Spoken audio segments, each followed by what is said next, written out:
성공한 투자자는 실패한 적이 없는 투자자가 아니다. 성공한 투자자는 실패에서 멈추지 않았던 투자자이다. 안녕하세요, 라이크북입니다. 오늘 소개할 책은 차트 분석 바이블 심화편입니다. 지은이는 치과 아저씨, 팀 연세덴트, 출판사는 한스 미디어입니다. 이 책은 차트 분석 바이블이라는 이름에 걸맞게 기술적 분석의 거의 모든 것이 잘 정리가 되어 있는 책입니다. 차트 분석 바이블 1편의 경우 기술적 분석의 기본기를 잘 다질 수 있게 만들어주는 책이었다면 2편의 경우 기술적 분석의 중요 기본기와 심화 과정을 체계적으로 다룬 책입니다. 물론 딱딱한 용어들이 다소 어렵게 느껴질 수 있지만 그런 용어들을 굳이 암기할 필요 없이 그 원리를 이해해서 실전 투자에 잘 접목을 하는 게 중요하다고 생각합니다. 책에 좋은 예시 설명들이 많지만 제가 한국장 예시를 따로 뽑아서 최대한 쉽게 그리고 최대한 상세하게 설명해 드리도록 하겠습니다. 영상의 모든 것을 담을 수 없기에 기회가 되신다면 직접 책을 한번 읽어보시면 더욱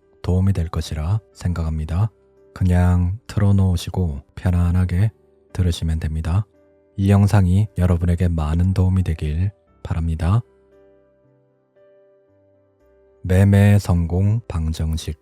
매매 성공 방정식은 매매 성공은 확률 곱하기 손익비다. 매매 성공 방정식에서 투자자들이 마음대로 정할 수 있는 부분이 무엇일까? 물론 확률도 일부 컨트롤할 수 있지만 기본적으로 투자자들이 마음대로 정할 수 있는 부분은 손익비뿐이다. 위대한 트레이더 중 한 명인 제시 리버모어 역시 높은 손익비를 목표로 하여 위험 대비 보상이 크도록 설정하는 것의 중요성을 강조한 바 있다. 손실을 제한하지 않는 투자는 러시안 룰렛과 다르지 않다. 손익비를 고려하지 않는 매매의 가장 큰 허점은 한 번의 매매로 시장에서 이탈될 만큼의 큰 손실을 입을 수 있다는 점이다. 손절가의 크기를 설정하지 않은 채로 하락의 지속적인 매수로 대응하는 것, 혹은 한 번에 큰 비중을 실어 매수하는 것은 연속해서 수익을 보더라도 한 번의 매매에서 시장에서 완전히 이탈될 가능성이 있다. 우리 팀이 지향해온 그리고 수많은 위대한 트레이더들이 외쳐온 올바른 매매는 다음과 같이 정의할 수 있다. 어느 정도의 수익과 그보다 작은 손실이 누적되어 시간이 지나감에 따라 꾸준히 자산이 우상향하는 매매가 바로 올바른 매매이다.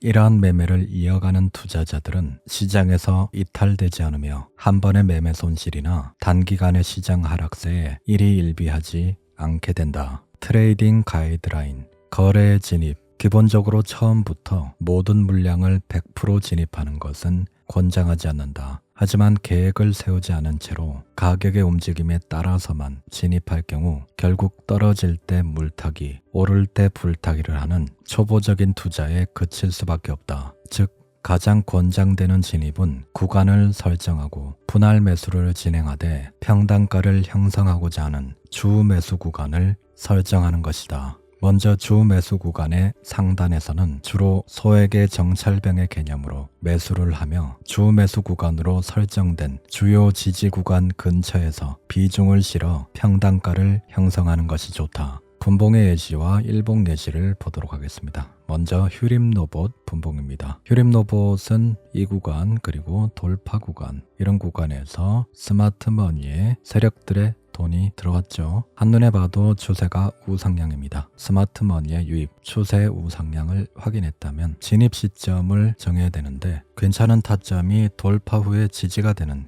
요 자리, 그리고 다시 돌파 후에 지지가 되는 요런 자리, 요 두 군데가 있었죠. 분할 매수 관점에서 접근을 해보자면 상승 후 조정, 그리고 이쪽 고점을 돌파를 해야 새로운 추세가 재개가 됩니다. 그러기 위해서 세력들이 돈을 써서 이 구간을 뚫어냈죠. 이렇게 큰 돈을 써서 이렇게 돌파를 한 구간이 있다면 웬만하면 이쪽에서 지지가 나올 확률이 높기 때문에 상승을 할 때 흥분해서 이렇게 추격 매수를 하는 게 아니라 이제 진입 구간을 21선 눌림이 발생되는 자리부터 중요 돌파점을 뚫은 자리, 요런 지지가 예상되는 요 두 군데 구간을 21선부터 이 지지가 예상되는 이 하단 라인까지 떨어지면 분할 매수로 접근할 것이다. 그래서 주 매수 구간을 이쪽으로 잡아야 되는 거죠. 만약에 이렇게 분할로 접근을 했는데 이제 가격이 상승하지 않고 이렇게 하락으로 내려간다면 손절로 끊어내야 되는 거고,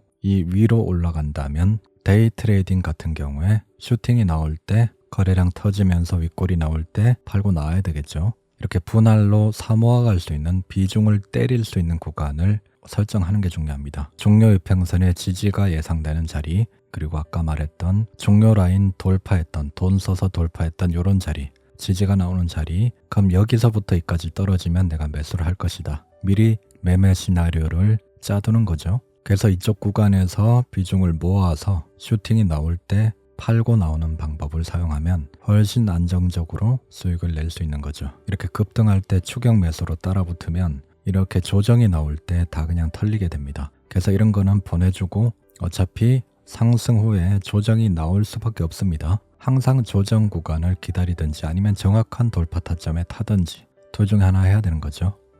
카카오뱅크 일봉입니다. 이제 카카오뱅크는 이쪽에서 돈이 들어왔죠. 기준봉이 형성됐고, 기준봉의 상단 또는 중단, 하단을 노려볼 수 있는데, 기준봉의 상단, 중단, 하단과 이렇게 특정 이평선이 만나는 구간에서 두 가지 근거가 중첩이 되기 때문에 지지가 나올 확률이 좀 높습니다. 그래서 이런 구간에 내려오면은 내가 매수를 할 것이다. 만약에 이쪽에서 혹시나 더 떨어지면 11선 또는 21선까지 내가 분할로 받아볼 것이다. 이렇게 시나리오를 짜두는 거죠. 힘이 강한 종목 같은 경우에는 5일선부터 11선까지 내가 분할로 받겠다. 이렇게 생각을 해볼 수 있는 거고, 이렇게 상승이 나올 때 이런 구간에서 따라붙는 게 아니라 기다렸다가 이런 유리한 구간에서 매수를 한다면 좀 더 손익비 좋은 구간을 잡을 수 있게 됩니다. 그래서 손절은 짧게 되면서 수익은 길게 만들 수 있는 그런 구간도 되는 거고, 분할 매수로 접근을 하더라도 이렇게 여기에서 분할로 사모아 갈 수 있는 거죠. 1차 매수로 비중을 좀 많이 투입을 하든지 아니면 비중을 좀 쪼개서 분할로 들어가든지, 이거는 선택인데 본인의 성향 따라 하면 되지만은 중요한 거는 매수 구간을 설정해서 그런 구간 안에서 잡아야 된다는 거죠. 스트라이크 존과 비슷한 겁니다. 이렇게 하나의 점이 아니라 구간으로 생각하는 게 중요합니다.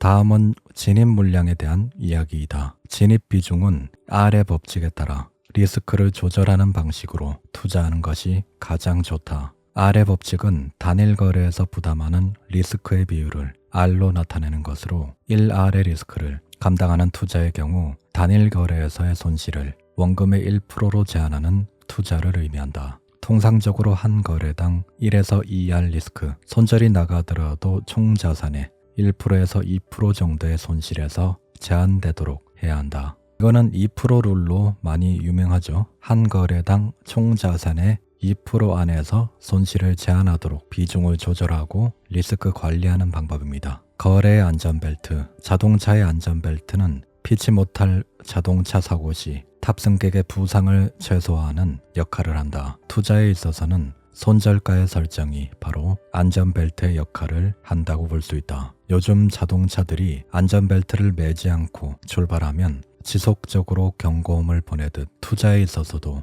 반드시 손절가를 설정한 후에 진입하는 것이 습관처럼 몸에 배야 한다. 손절가는 투자에 따라 다르지만 주요 지지와 저항 구간이 가까이 있는 경우 타이트한 손절가 2%에서 3% 내외에서 손절을 설정할 수 있는 경우 손익비가 높은 거래에 해당하기에 비중을 조금 더 공격적으로 늘릴 수 있다. 반면 주요 지지와 저항 구간이 멀어서 약 10%가량의 손절 범위를 설정해야 하는 경우, 이러한 경우 비중을 줄여서 진입하는 것을 권장한다. 이거는 제가 설명을 많이 드렸는데 중요하기 때문에 한 번 더 설명을 드리겠습니다. 본인의 총 자산이 1,000만 원이라고 가정을 한다면 1,000만 원의 2% 손실은 20만 원입니다. 200만 원의 비중을 투입해서 손절가를 10%에 설정하면 손절이 나가게 되면 20만 원의 손해가 발생하니까 2%를 2R을 지키는 겁니다. 만약 손절가를 5%로 설정한다면 400만 원의 비중을 투입할 수 있는 거죠. 400만 원의 5% 손절이 나가게 되면 역시 20만 원 손해니까 총 자산의 2% 손실률을 지키는 것이라 할 수 있습니다. 그래서 손절이 나가게 될 때 손실 발생 금액을 미리 제한을 하는 겁니다. 손절가를 옮겨 리스크를 제거하기, 거래에 진입하고 손절가와 목표가를 설정했다고 해서 그저 지켜보기만 해서는 안 된다. 가격이 상승하여 수익권에 도달했을 경우 손절가를 본전 가격으로 올려서 재설정하는 방법이다. 이럴 경우 가격이 재차 원하는 방향과 반대로 움직이더라도 손실을 전혀 입지 않은 채 거래를 종료할 수 있다. 수익이 발생하면은 절반의 물량은 안전하게 수익 실현을 하고 남은 절반의 물량은 본전가의 스탑로스를 걸어두고 지켜보는 방법이 수익은 수익대로 챙기면서 남은 물량을 리스크 없이 추가 수익을 챙길 수 있는 현실적인 방법입니다. 주식 투자를 해본 사람이라면 매수는 기술이고 매도는 예술이다 라는 말을 한 번쯤 들어본 적이 있을 것이다. 무릎에서 사서 어깨에서 팔아라 라는 말도 아주 유명한 격언이다. 이 모든 격언들의 근원에는 가지고 있는 것을 포기하기 어려운 인간의 본성이 녹아있다. 유럽의 워렌 버핏이라 불리는 앙드레 코스톨라니는 주식을 할 때 힘든 일 두 가지는 손실을 감수하는 것과 얼마 안 되는 이익으로 만족하는 것이다 라는 말을 남겼다. 이 또한 손절의 아쉬움과 수익 실현 시의 욕심을 빗댄 말이라 할 수 있다. 중요한 원칙은 지나치게 욕심을 부리기보다 수익을 확정짓고 이를 쌓아가는 매매를 해나가는 자세라 할 수 있다. 리테스트를 기다려야 하는 이유. 리테스트는 프라이스 액션에서 아주 기본적인 개념 중 하나이다. 하지만 기본적인 개념, 쉬운 개념일수록 간과하고 지나치기가 쉽다. 리테스트는 실제로 아주 빈번하게 일어나며 간단하지만 거래 신뢰도를 높여주는 거래 진입을 수월하게 만드는 강력한 도구이다. 리테스트란 이미 돌파당한 가격 구간으로 다시 가격이 회귀하는 현상을 말한다. 리테스트를 기다려야 하는 이유는 명확하다. 먼저 리테스트를 이용할 경우 추세선 혹은 지지, 저항 레벨을 돌파하는 것을 뒤늦게 확인하고 추격 진입하는 것보다 훨씬 좋은 진입가를 설정할 수 있게 된다. 뒤늦은 추격 진입은 거의 100%에 가까운 확률로 손실 구간을 만나게 된다. 두 번째로 진입가가 좋아질 경우 손익비 역시 따라서 좋아지게 된다. 특히 단기 거래의 경우 단순히 리테스트를 기다리는 것만으로도 추격 진입 자리에서의 손익비보다 훨씬 좋은 손익비를 얻을 수 있다. 또한 리테스트를 기다리는 것을 습관화할 경우 포모에 빠지는 일이 적어진다. 나만 거래에 참여하지 못하고 있다. 혹은 뒤처지고 있다는 생각에서 조급하게 투자하는 행위를 포모라고 말한다. 하지만 리테스트는 거의 대부분의 경우 일어나게 되어 있기 때문에 리테스트를 기다리는 것을 습관화할 경우 포모에 빠지지 않고 자신이 설정한 진입가를 기다릴 수 있게 된다.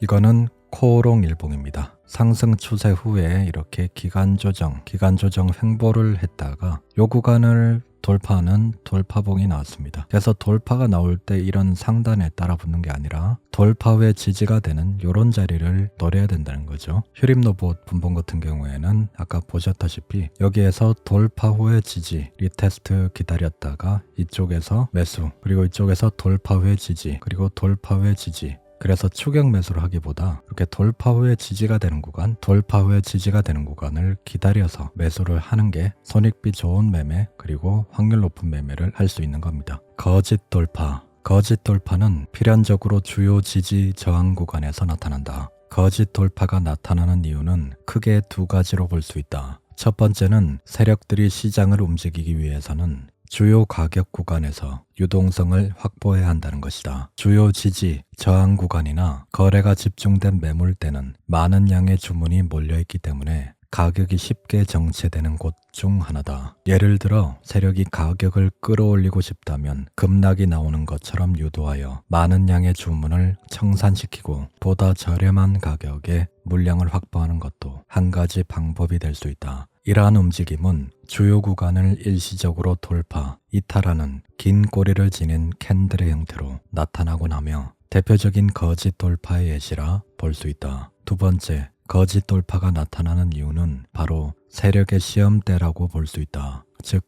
거짓 돌파란 실제 돌파를 위해 필요한 힘을 가늠한 흔적으로 볼 수 있다는 것이다.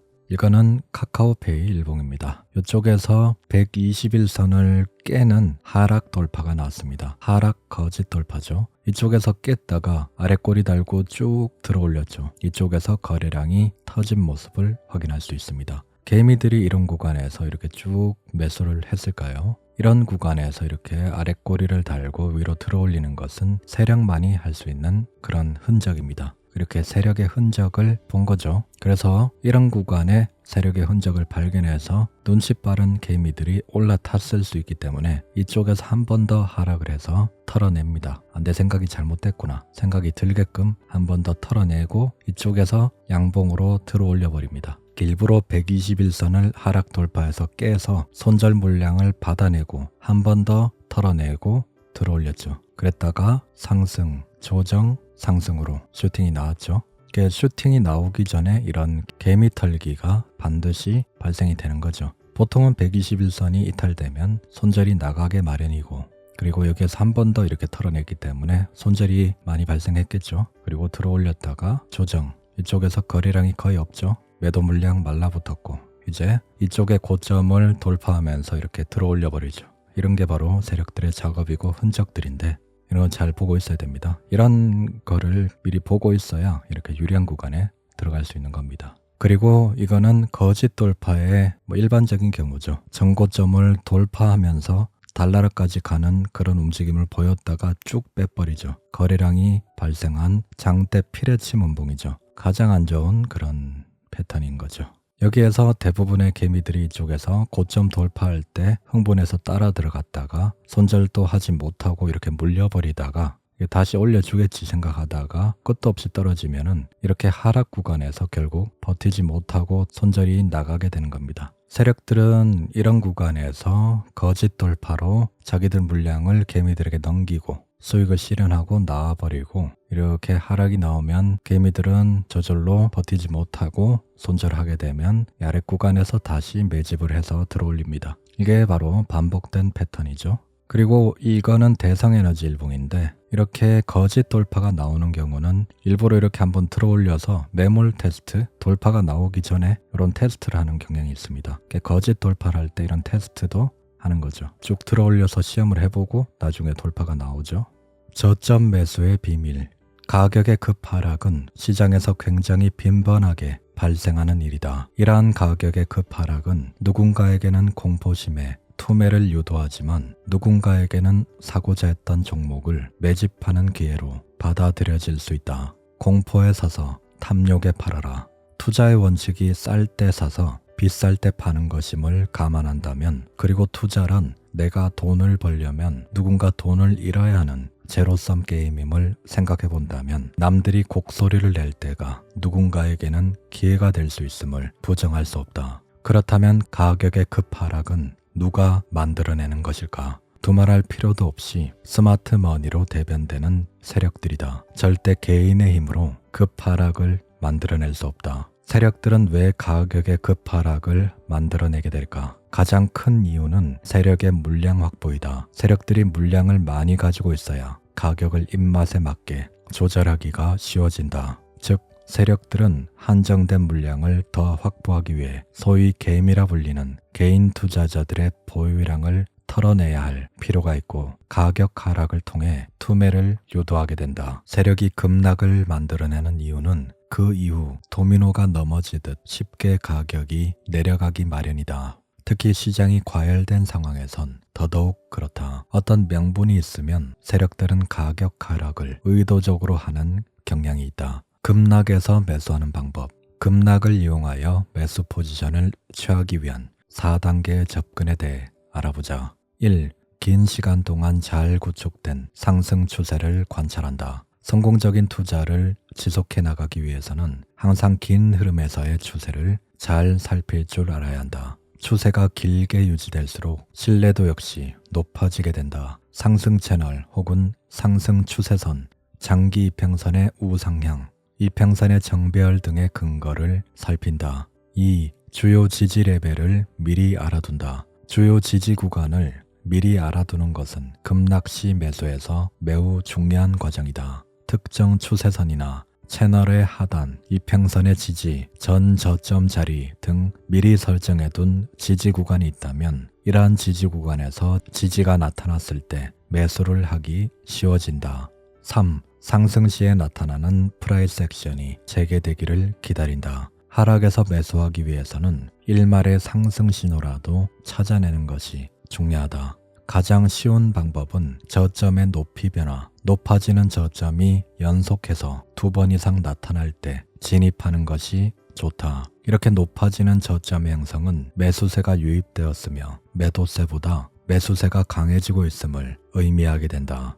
4. 상승 반전 캔들이 나타나는지 살핀다. 여기서 또 하나의 근거를 들 수 있는 것은 상승 반전 캔들 패턴이다. 이 종목 같은 경우에는 이쪽에서 물량이 들어왔죠. 이렇게 쌍봉의 흐름을 그리고 하락이 나왔죠. 근데 이렇게 저점 구간에서 쌍봉의 흐름이 나오는 것은 이거는 크게 신경을 쓸 필요가 없습니다. 이런 형태는 이렇게 하락이 나왔는데 이렇게 장대 음봉에 가까운 이 큰 음봉이 떨어졌는데 바로 다음날 이렇게 음봉을 잡아먹는 상승 장악형 양봉이 나왔죠. 이런 게 바로 세력의 흔적이라고 할 수 있습니다. 보통 하락이 나올 거라면 이렇게 장대 음봉 이후 추세가 이어지면서 계속된 하락을 이어갈 건데 이렇게 음봉을 잡아먹는 양봉이 나왔다는 것은 더 이상 하락을 시키지 않겠다는 방향을 돌리겠다는 그런 뜻으로 해석을 할 수 있습니다. 물론 이렇게 했다가 다시 음봉이 나올 수 있지만 저점 구간에서 음봉을 잡아먹는 양봉이 나온다면 추세 반전을 알리는 그런 신호라고 볼 수 있습니다. 그래서 이렇게 추세 반전이 나오면 이런 구간에서 매수, 손절은 이렇게 음봉의 하단, 좀 더 여유있게 좀 더 밑단을 두고 들어가 볼 수 있는 그런 구간이고요. 이렇게 상승 반전을 알리는 이런 캔들이 나오면은 매수의 근거로 생각해 볼 수 있습니다. 이렇게 급락이 나왔고 가격 메리트가 있는 구간이죠. 그래서 손절을 걸어두고 매수를 들어가 볼 수 있는 세력의 흔적을 알 수 있는 그런 자리가 됩니다. 그리고 상승 추세 중에서 이렇게 하락, 급락까지는 아닌데 이렇게 하락이 나오는 경우 특정 이평선의 지지를 받는 그런 구간에서 한번 매수를 노려볼 수 있습니다. 여기에서 카카오뱅크는 이쪽에서 기준봉이 나왔고 기준봉의 중심선과 11선이 만나는 자리, 두 가지 근거가 중첩이 되는 자리죠. 이런 구간에서는 이렇게 지지가 나올 확률이 높기 때문에 매수의 근거로 잡아볼 수 있는 거죠. 그리고 두산 로보틱스 일봉은 이렇게 하락을 이어가다가 이쪽에서 샛별령 패턴이 나왔습니다. 이게 샛별령의 응용 버전이라 보면 되는데 실전 투자에서는 책에서 배운 대로만 이렇게 정석적으로 나오지 않습니다. 보통은 음봉이 나오고 이렇게 도정 양봉이 나오고 이 음봉을 잡아먹는 양봉이 나오면 샛별령 패턴인데 여기에서 보면 이렇게 도정 캔들이 나오고 그 다음날 갭을 띄우고 다시 도정 음봉이 나왔죠. 그렇지만은 종가 마감된 것을 보면은 이렇게 음봉의 상단 위에서 종가가 마감이 된 것을 볼 수 있습니다. 그렇다는 것은 결과적으로 이게 샛별령 패턴인 거죠. 바닥을 다진 신호인 겁니다. 이렇게 음봉, 도정 캔들 그리고 음봉을 잡아먹는 양봉이 나온 것이나 다름이 없는 거죠. 그리고 그 다음날 양봉으로 이 도정 캔들을 또 먹어버리죠. 이렇다는 것은 더 이상의 하락은 하지 않겠다. 이렇게 세력의 흔적을 알 수 있는 그런 구간인 겁니다. 그리고 이쪽에서 바닥을 잡고 여기에서 두 번째 2분의 1 바닥형 오른쪽 엉덩이가 올라가는 두 번째 쌍바닥을 그리고 상승으로 돌아서는 그런 구간이었습니다. 그래서 하락이 나올 때 이렇게 샛별령 패턴 바닥을 잡는 신호가 나오면 매수를 해볼 수 있고 이런 구간에서도 매수를 해볼 수 있는 거죠. 쌍바닥 구간이니까요. 하락 중에 저점 매수는 진입 위치가 매력적인 만큼 위험한 투자 방식에 속한다. 따라서 리스크 관리는 필수적으로 동반되어야 한다. 저점 매수에서의 리스크 관리는 크게 다음의 두 가지로 요약할 수 있다. 1. 포지션 사이즈 조절. 항상 추가 진입을 염두에 두어라. 바닥이 어디인지도 알기 어렵고 실제로 급하락 이후 약간의 상승을 보여주다가 다시 추가 하락이 일어나는 경우도 많이 나타난다. 따라서 어느 때보다도 더 철저한 분할 매수와 비중 관리를 시행해야 한다. 급락시 매수에서는 초기 물량만 진입한 후 다시 본격적인 상승이 나타났을 때 추가 물량을 투입하는 것도 하나의 방법이다. 급락할 때 일부 비중 들어갔다가 이제 매도세가 멈추고 다시 방향을 돌릴 때 방향 돌리는 것을 확인하고 물량을 투입하는 그런 방법입니다. 2. 손절 계획. 투자에서 배수진을 칠 필요는 절대 없다. 투자는 평생 해나가는 것이고 기회가 한 번뿐인 월드컵 결승전이 아니다. 항상 퇴로를 확보해두고 손절 계획을 세워놓은 이후 진입하는 것이 중요하다. 미리 확인한 지지 구간을 손절선으로 잡아둔다면 추가적인 하락이 나타났을 때 손실을 최소화할 수 있을 것이다. 급격한 하락이 나타나는 경우 투매, 연쇄 청산 등에 의해 비정상적인 하락이 추가적으로 동반될 수 있다. 따라서 반드시 두 가지 방법을 모두 활용하여 철저하게 리스크를 관리해야 한다. 급락 전에 찾아오는 상승. 추세가 비교적 잘 형성되고 있을 때 갑자기 기존에 형성된 추세에 비해 큰 추세를 분출하는 경우를 자주 보았을 것이다. 이러한 급락 전에 찾아오는 상승은 세력들의 물량 떠넘기기 과정을 나타내기도 한다. 즉, 세력이 나간 자리에 나타나는 투매 이전에는 세력의 의도적인 가격 상승 과정이 동반된다는 것이다. 통상적으로 이러한 과정은 오랜 기간에 걸쳐서 일어날 수 있지만 우리가 생각하는 것보다 굉장히 빠른 시간 안에도 일어날 수 있다. 상승이 나오면 일단 수익 실현을 과감하게 실행하는 것이 좋다. 적어도 분할로 일정 수익을 챙겨둔 후 손절가를 진입가로 설정하여 혹시 모를 리스크까지 제거해두는 것을 권장한다. 이거는 신풍제약 일봉입니다. 여기에서 보면 헤드앤숄더 패턴으로 왼쪽 어깨, 머리, 오른쪽 어깨로 떨어졌죠. 항상 급락이 나오기 전에 이렇게 급등이 나왔습니다. 이렇게 추세를 지속하다가 쭉 치고 올렸죠. 상승 클라이막스 이후에는 항상 급락이 따라옵니다. 그리고 이쪽에서도 이렇게 쭉 들어올린 장대 항봉이 나오고 조금 더 올리다가 빼버렸죠. 그리고 이쪽에서도 장대 항봉 이후 조금 슬금슬금 올라가는 척하면서 윗골이 달고 더 이상 이 고점을 돌파하지 못하고 이렇게 떨어졌죠. 항상 상승 클라이막스로 가는 이런 과정 뒤에는 급락이 나오니까 종목을 보유하고 있다가 이렇게 급등이 나온다면 일단 절반 또는 모두를 수익 실현하는 게 안전합니다. 이런 구간에서 뭐 급등이 나오는 거 말고 이렇게 어느 정도 추세가 지속되다가 쭉 들어올리는 구간이 나오면은 이럴 때는 수익 실현하는 게 좋습니다. 세력들이 이렇게 쭉 들어올리는 이유가 뭘까요? 바로 본인들의 물량을 개미들에게 털어 넘기기 위해서 이렇게 들어올리는 거죠. 그래서 이렇게 쭉 급등이 나오면 어쨌든 절반이라도 무조건 팔아야 되는 겁니다. 그리고 보고 있다가 좀 절반의 물량은 이렇게 추세 이탈의 움직임 보일 때 팔고 나와야 되는 거고, 적어도 본전 구간에는 스탑로스를 걸어둬서 손해가 발생하지 않도록 만들어두는 리스크 제거가 필요한 거죠.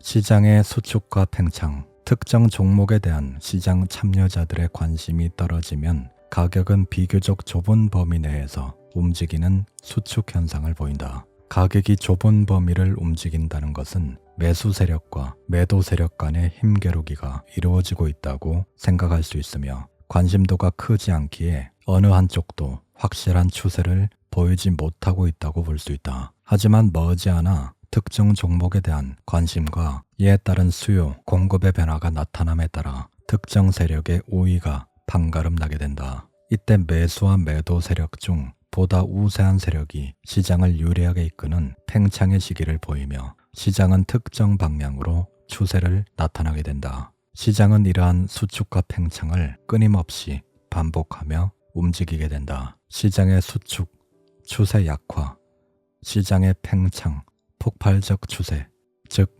시장의 추세는 약화되었다가 시장의 팽창으로 폭발적인 추세를 보인다. 이러한 폭발적인 추세 역시 점차 그 힘을 잃어가면서 다시금 시장의 수축이 온다.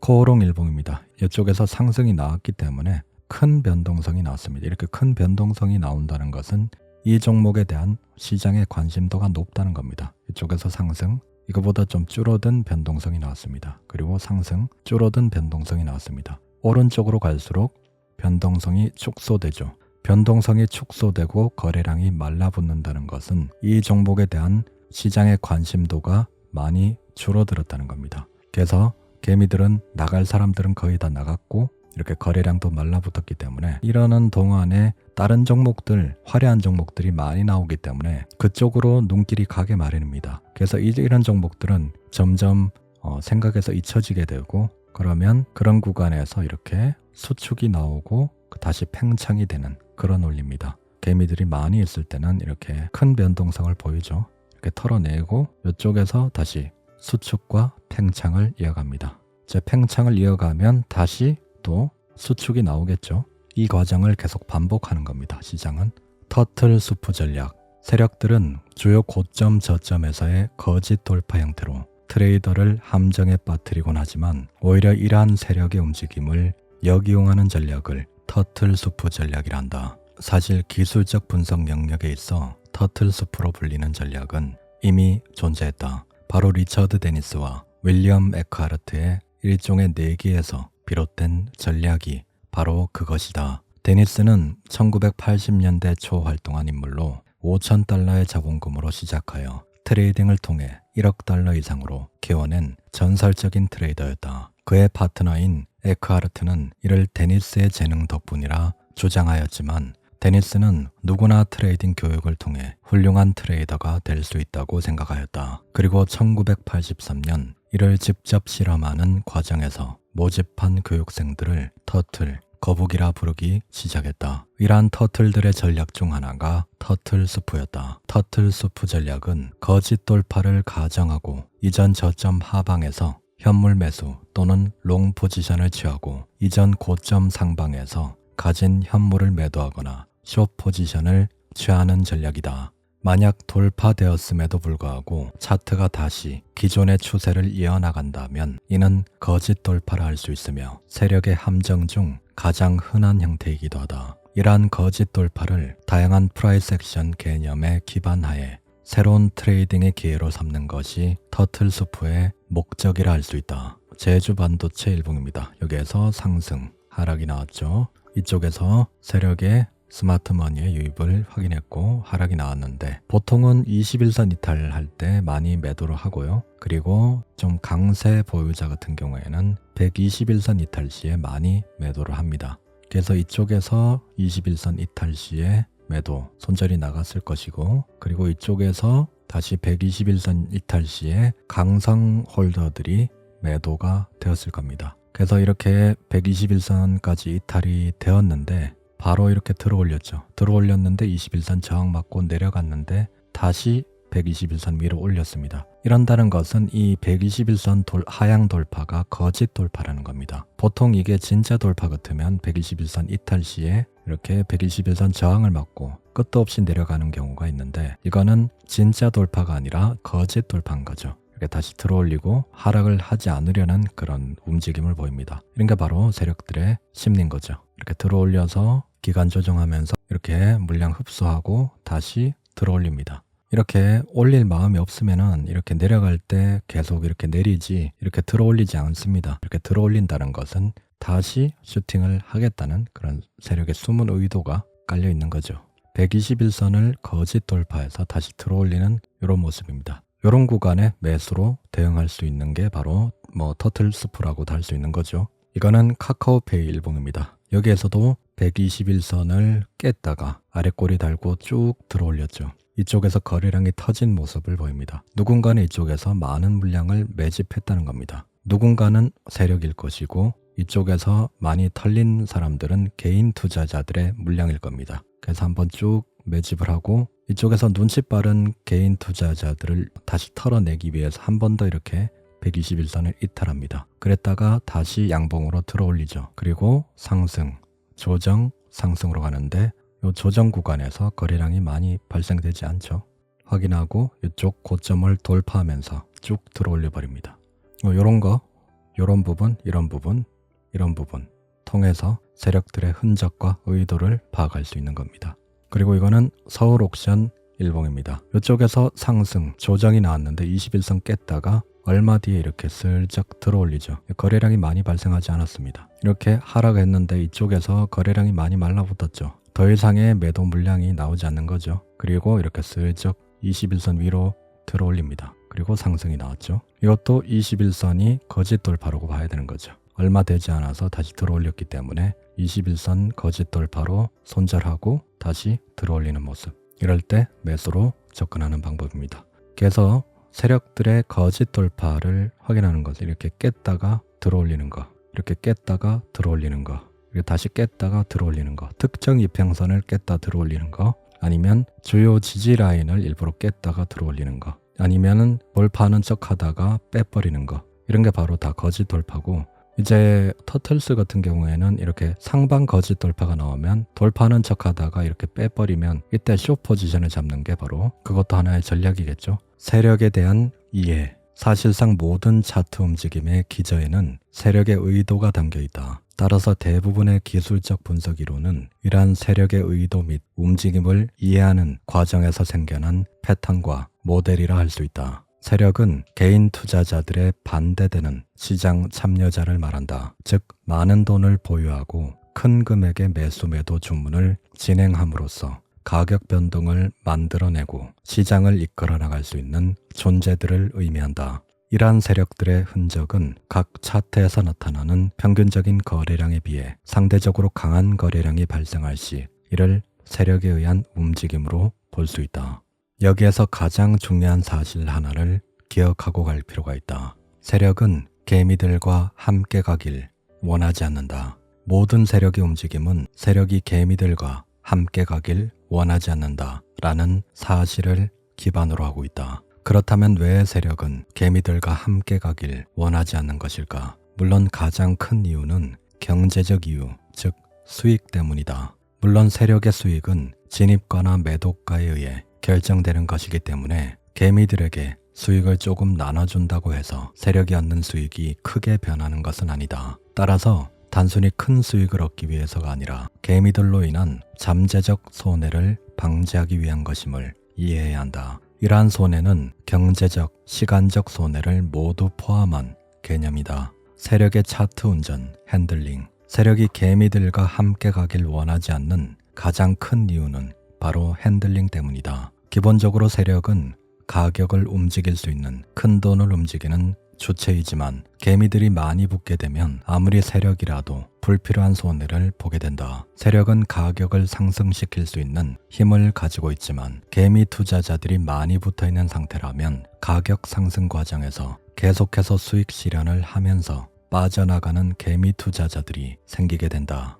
이 경우 가격을 원하는 만큼 충분히 상승시키기 위해서는 해당 물량을 받아줄 다른 투자자들이 있어야 한다. 강한 호재로 다른 개미 투자자들이 물량을 받아준다면 큰 문제는 없으나 같은 가격까지 상승시키는 과정에서 개미들이 상대적으로 많이 달려든 경우 세력은 시장을 조작하는 데 추가적인 비용이 들게 되어 손해를 입을 수 있다. 가격을 원하는 대로 핸들링하기엔 다소 불편한 상황인 것이다. 특히 빠르게 올리고 빠져나가야 하는 상황에서 개미 투자자들이 가격의 핸들링을 방해한다면 이러한 투자자들을 털어내기 위해 재차 하락 과정을 만들고 유동성을 확보해야 하는 시간적 손해까지 발생하니 세력의 입장에서는 여간 짜증이 나는 상황이 아닐 수 없다. 따라서 세력은 큰 가격 움직임을 만들어내기 전에 개미 투자자들을 반드시 정리하고 자신들의 유동성, 즉 물량을 확보함으로써 이후의 가격 움직임을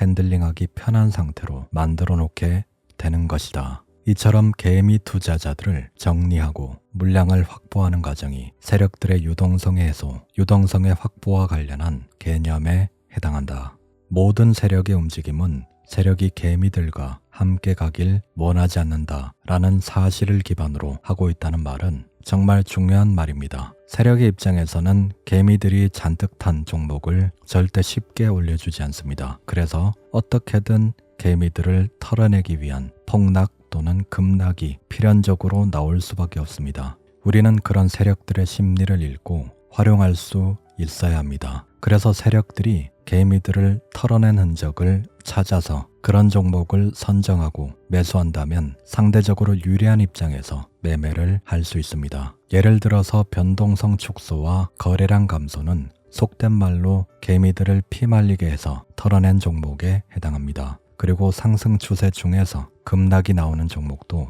개미들을 순간적인 공포에 빠지게 해서 털어낸 종목에 해당합니다. 그리고 특정 이평선을 깼다가 다시 돌파하는 흐름이나 주요 지지 라인을 깼다가 다시 들어올리는 것 또한 개미들의 손절 물량을 받아내고 다시 들어올린 종목에 속합니다. 그래서 우리는 이러한 종목들의 선택과 집중을 하는 게 유리합니다. 이게 바로 세력들의 심리를 읽고 그걸 활용하는 매매 방법입니다. 책 내용은 여기까지입니다. 이 영상이 도움이 되셨다면 구독과 좋아요 부탁드립니다. 다음에 더 좋은 영상으로 찾아뵙겠습니다. 라이크북이었습니다. 감사합니다.